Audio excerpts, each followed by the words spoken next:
যশোরের মনিরামপুর উপজেলার বিভিন্ন শিক্ষা প্রতিষ্ঠান হতে এসএসসি, দাখিল ও সমমানের পরীক্ষায় জিপিএ 5 প্রাপ্ত 241 জন মেধাবী শিক্ষার্থীদেরকে সংবর্ধনা প্রদান করেছেন বাংলাদেশ ইসলামী ছাত্র শিবিরের মনিরামপুর উপজেলা শাখা।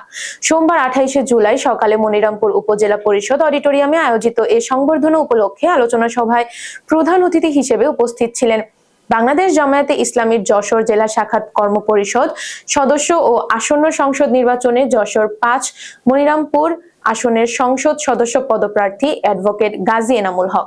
মনিরামপুর উপজেলা ছাত্র শিবিরের আয়োজনে অনুষ্ঠিত এই সংবর্ধনা প্রধান অনুষ্ঠানে প্রধান আলোচক হিসেবে উপস্থিত ছিলেন মালয়েশিয়া ইন্টারন্যাশনাল ইউনিভার্সিটির প্রভাষক হাসানুর বারী।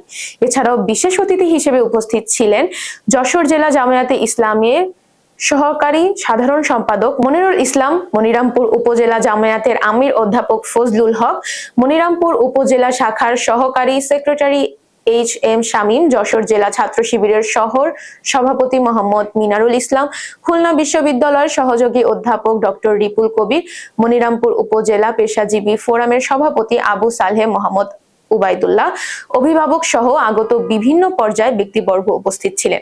আলোচনা সভা শেষে বাংলাদেশ ছাত্র শিবিরের পক্ষ থেকে 241 জন মেধাবী শিক্ষার্থীদের হাতে সম্মাননা স্মারক ও গিফট হ্যাম্পার তুলে দেওয়া হয়। অনুষ্ঠানকে আরো আকর্ষণীয় করতে মেধাবী শিক্ষার্থীদের নিয়ে ইসলামী সঙ্গীত পরিবেশন করে ইসলামী ছাত্র শিবিরের মনিরামপুর উপজেলা শাখার সদস্যবৃন্দ।